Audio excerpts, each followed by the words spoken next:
Okay, unemployment.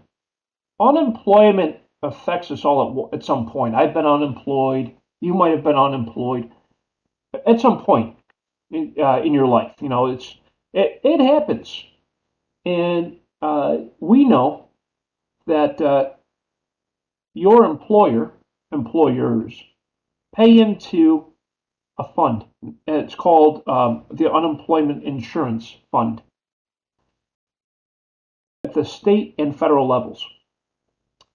And this unemployment insurance fund is set aside for if you become unemployed.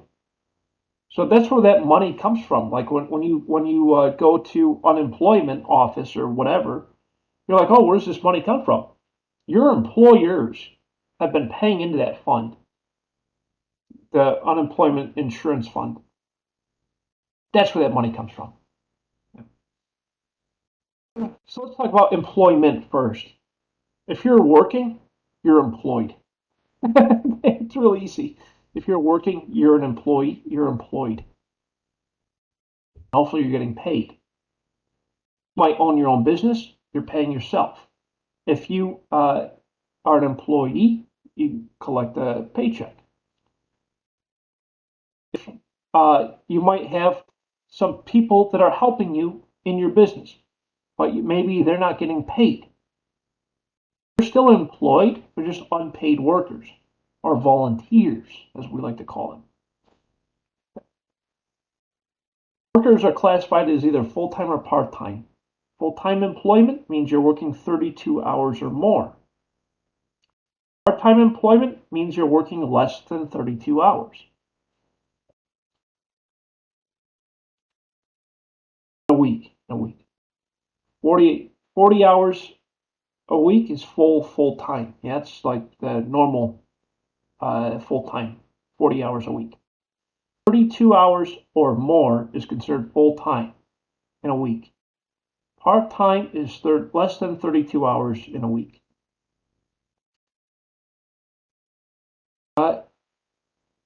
Employees can also have what we call a temporary absence. Temporary absence. You're on vacation, you might have a sick day, it might be bad weather, etc. Means you're temporarily not at work.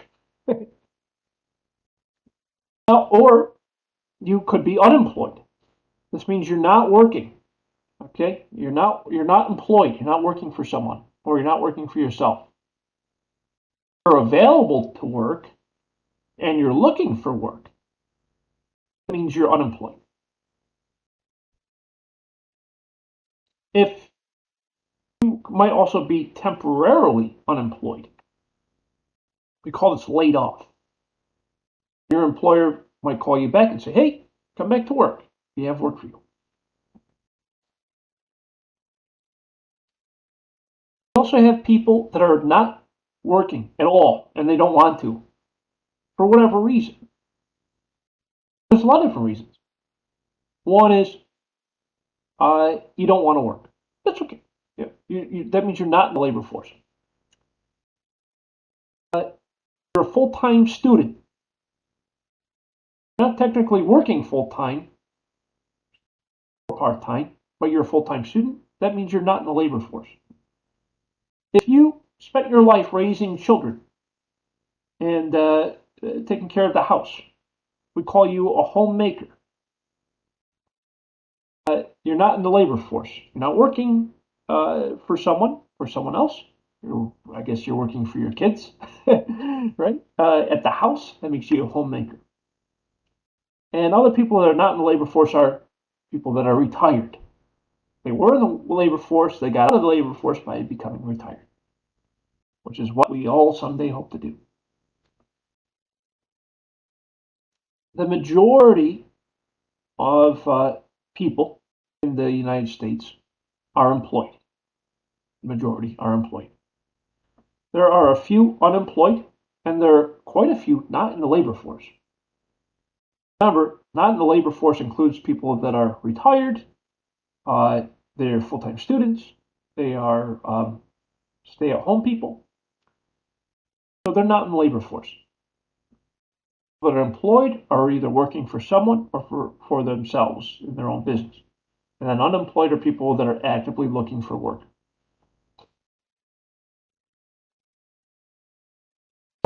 The labor force. How do we calculate the labor force? This is the number of workers that are currently employed and unemployed. Employed plus unemployed equals the labor force. These are people available to work. Whether employed or unemployed, they're available to work. They are in the labor force. So unemployed plus employed equals the labor force. Unemployment rate. A lot of times you'll hear politicians talk about the unemployment rate. What this number tells us is the percentage of the labor force that is currently unemployed. Unemployment rate. We take the number of unemployed people divided by the total labor force times 100. Number of unemployed people divided by the entire labor force times 100. That will give you the unemployment rate. Currently, in the United States, as of October 2022, the unemployment rate in the United States is about 3.5%, which is very low, by the way. That's a good thing.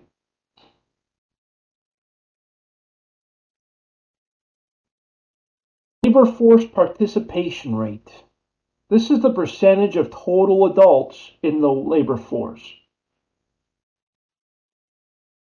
Percentage of total adults in the labor force, 18 and over, yep. This is a function of the population that has chosen to participate in the labor market. So it's the labor force, unemployed plus employed, divided by the adult population in the country, times 100. Gives you labor force participation rate.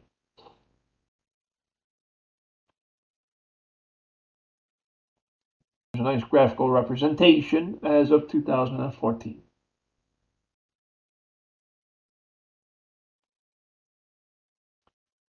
Unemployment. The labor market experiences changes, as we know. This is kind of dated, yeah? Kind of dated. This has changed a little bit. Women of prime working age 25 to 54. I disagree. I think it's younger and a little bit older also. I think it's more like 18 to 65. That's probably more realistic. Lower rates of labor force participation than men. Sure, because a lot of women typically will assist in raising the children and the house when the children are young. When the children are young, and then they go back to work. Once in the labor force, men and women are similar rates of unemployment. This is true. Unemployment does not differentiate between race, sex, or any other demographic information. Unemployment affects everyone at an equal rate.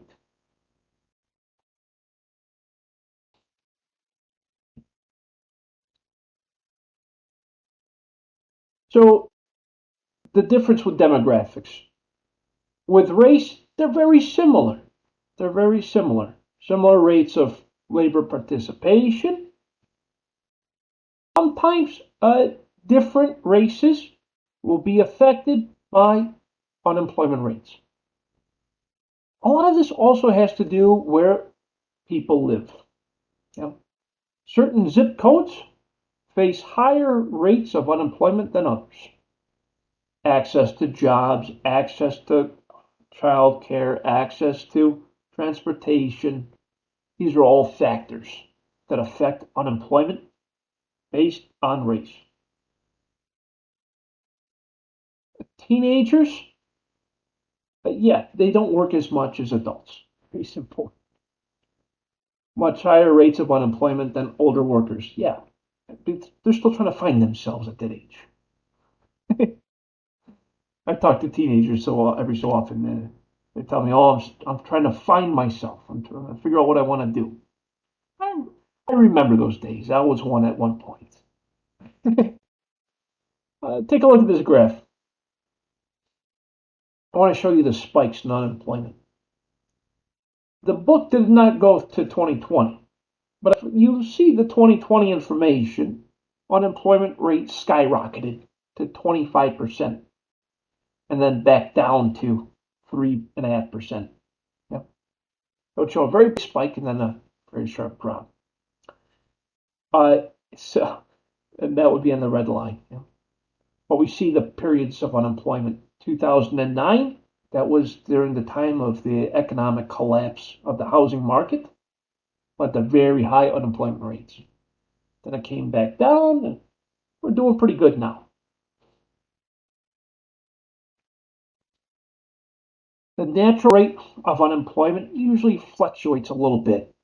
2015 was about 5%. Actual unemployment was 5.5%.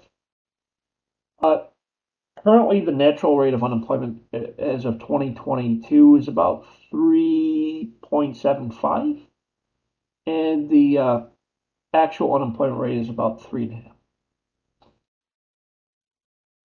Unemployment could be cyclical as well. For example, if you work in an industry that is dictated by the weather, for example, you're in construction, you might not work during the winter. Yeah? That is called cyclical unemployment.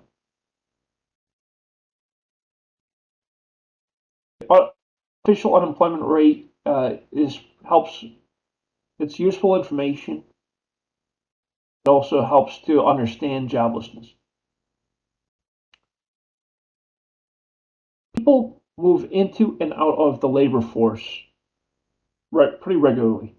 They might leave the labor force to have a child or to take care of someone or to retire or whatever. And they might come back in later on. Totally normal to come in and out of the labor force. More than 1/3 of the unemployed peoples come in and out of the labor force. They leave for a little bit, then they come back.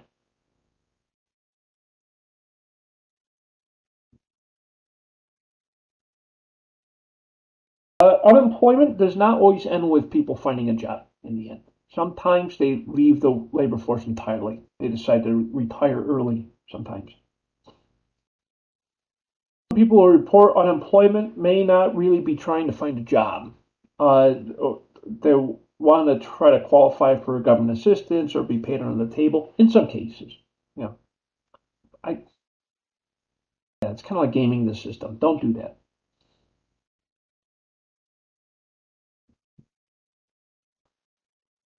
Some of those who are out of the labor force, they might want to work, but they've become discouraged from working. Discouraged workers, they want to work, they'd like to work, they've tried looking for work, they've given up looking for work. They become discouraged. Happens to the best of us, I promise you. Marginally attached workers, I like this one. Currently, these people are neither working nor looking for work, but indicate that they want and are available for a job and have looked for work sometime in the recent past. Was marginally attached. Look once in a while, but they really don't want to do the work. Discouraged workers, they've tried, they've interviewed, for some reason they can't get the work, they become discouraged. Some people might become employed part-time for other reasons, yeah, because they have full-time school, because they have full-time stuff at the home, so they work part-time.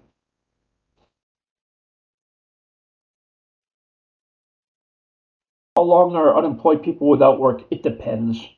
In most cases, it's a short-term thing. Employment can sometimes be observed as long-term. It depends on the people's unique circumstances. Most people become unemployed will find jobs in a pretty short amount of time. Especially in today's 2022 environment, the labor market is very strong.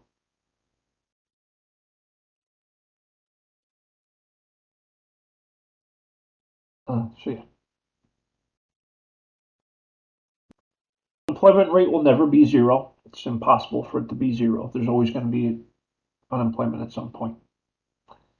Usually fluctuate. The unemployment rate is usually around the natural rate of unemployment. We can also have what we call frictional employment. Sometimes it takes time for workers to find the best jobs that fit their knowledge, skills, and abilities. Uh, and if that doesn't happen, they might be employed for a small amount of time and then become unemployed because the job was not a good fit for them. That's what it means to be frictional unemployment. In some cases, this is a lot less now because of the internet, but in some cases, there might be what we call structural unemployment. In some areas, there's just not enough work, right? So, in like some parts of the country, there's not a whole lot of jobs there for whatever reason. We call that structural unemployment when there's not enough jobs in those areas for everyone who wants one.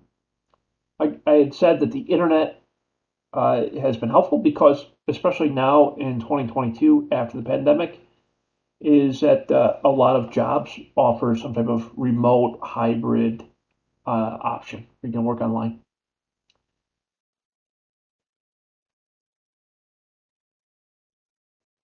The job search process, employees will look for work based on their skills, abilities, and their preferences. But yeah, I mean that's typically true. If you're ever looking for work and you want something that's professional, I strongly recommend that you create yourself a LinkedIn account and look for jobs on LinkedIn. There's a lot of really good ones, by the way.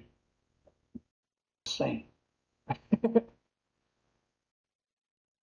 Uh, some frictional unemployment might be inevitable, especially if the labor market changes. There's changes for demand in certain industries, and there's changes in trades. We see this now, actually. Like there's a lot of weird shifts happening in the marketplace, especially around like manufacturing and construction.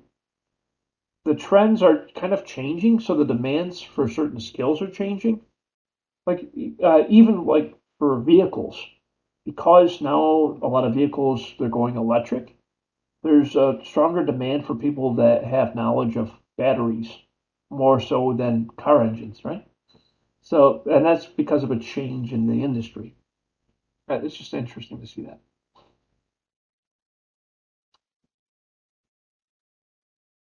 So we see these kinds of changes, uh, even in healthcare. Yeah, uh, before the pandemic, healthcare, the jobs were steadily increasing because aging population. But after the pandemic, healthcare even higher because of that, right? Computer design, anything to do with computers, really, in a general sense, very, very high demand. Food service, high demand. Construction has gone up, manufacturing has gone up even. Um, but it's interesting to see these changes in the marketplace.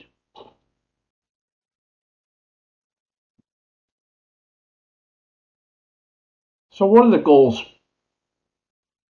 for the government with respect to employment? Reduce the time that people are unemployed. Yes, it's obvious. Government programs have been developed in order to help people to find work. Uh, Paid training programs, government-run agencies to help them to find work. Yeah, just to name a few.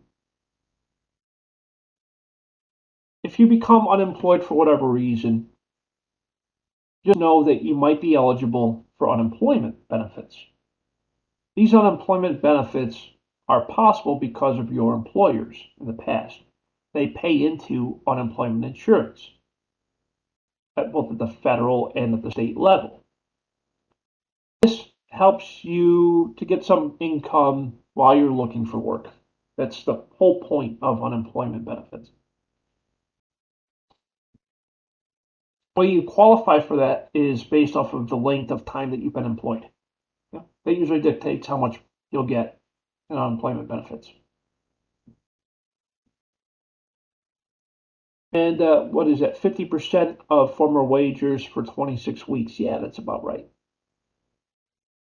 Again, it's a little bit of money. It's usually not a lot, but it's enough to help you to get by during that time, to help you to find work. Pay some bills while you're looking for work. So structural unemployment means there's not enough jobs in that particular area. With respect to minimum wage, this is set typically by Congress at the federal level. And then at the state levels, they're set by the state legislature. I think the minimum wage is crazy now. I think it's like $15 or almost $20. Crazy. Uh, yeah, it's wild. I've had a lot of jobs way below that, especially when I was younger. Uh, Minimum wage laws can cause unemployment sometimes. Why is that? Employers can't always afford to pay minimum wage, so the employer goes out of business, causing unemployment to go up. Uh, yeah. So wages are typically designed to attract talent. Higher wages usually get very skilled employees. Lower wages, you get lower skilled employees. Very straightforward. Pay them more, the more skills they have. Pay them less, the less skills they have.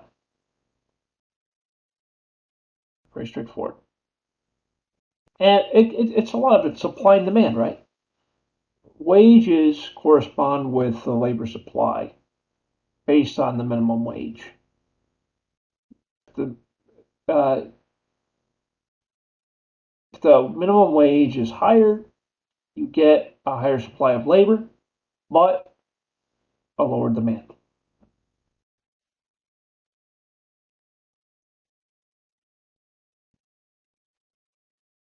Wages should be kept above minimum wage levels.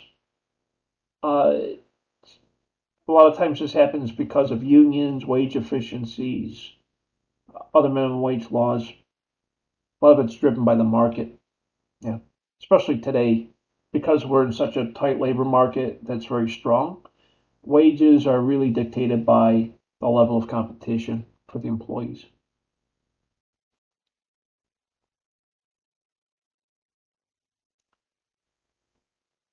We hear a lot about unions, even recently, a lot of unionization happening across retail. A union is a worker association where they can bargain for wages, benefits, and other working conditions with the employer. About 11% of U.S. Workforce is in a union. That's probably about right. It's probably around there even today.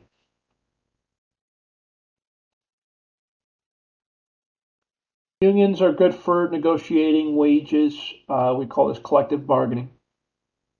We also discuss terms like length of time, etc. On occasion, a union might go on strike. What this means is that the employees don't go to work for a day or two or a few days. And the reason why they strike is usually because the employer and the union cannot agree on a labor agreement for wages or some other reason. Union workers tend to earn a little bit more than non-union workers do, but it's also important to note that union workers have to pay what they call union dues, which is basically a fee to the union for being a member of the union. How that works, huh? Unions tend to help to raise the wages above the equilibrium level. A good amount of employees uh, that are typically higher skilled, but it also results in higher unemployment rates because it's difficult to pay employees more, right? Um, Unions help to make the employees better off. Yeah, definitely. But it also has a negative impact on unemployment rates. So it's kind of give and take. Yeah.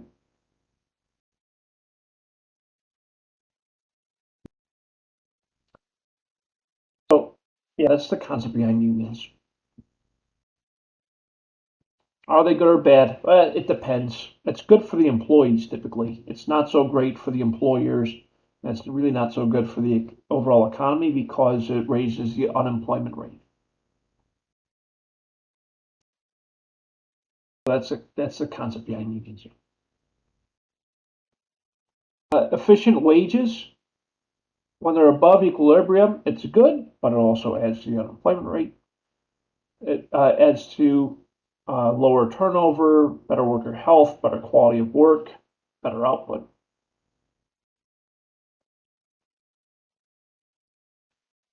Better your employees are paid, the healthier they eat, the more productive they are. So there's usually less turnover when they're paid well. Yeah, that's why wage increases are important over time. You pay them a higher wage, you'll attract better employees. We think. The worker effort, higher wages make workers more engaged at their jobs. I think it does. It does. You take care of your employees, they'll take care of you. Any comments, questions, or concerns on the concept of unemployment or employment in general? Anything at all? No, that's well understood. Because I understood about the union part. I am a union worker. Yeah, same here. Yeah. Yep. Yeah, the union part. Yeah, we got a little bit more benefits than the other people. Yeah, the benefits are good when you're in a union, definitely. The wages are okay, I guess. Um, but I will say, sometimes I don't always see the value added. Just Well, me. well, in our union, is that we get a raise every year. Yeah, we haven't seen any in a while for us, but Oh wow, we just yeah. got a raise. Our next raise is gonna be like $23 for us. Wow, that's really good. That's awesome. Very cool. Yes, it's like a $3 jump for real. Holy smokes! Yeah, I'll take it. Yes. Great. Awesome. Any comments, questions, concerns about anything? Good. Okay. Just to kind of recap what's going on, what's due Sunday, the Chapter 14 quiz, which is on the concept of investing, Chapter 15, which is on the concept of unemployment. Uh, Both of those are due Sunday night. They're just like the other ones you've taken. There's two attempts. Do the best you can. Make sure they're done on time. All that good stuff. If you think of anything, you need any help for whatever reason, you have any comments, questions, or concerns, you can always email me, call me, set up office hours, whatever you need. I'm here for you. And with that, I want you to please stay safe. Wash your hands. People are still getting sick, and we're about to go into winter time, yeah? So wash your hands. Do the right things. I'll see you all again next Monday at 5:30. Thank you so much for your time. Appreciate all of you. Have a wonderful night. Bye bye.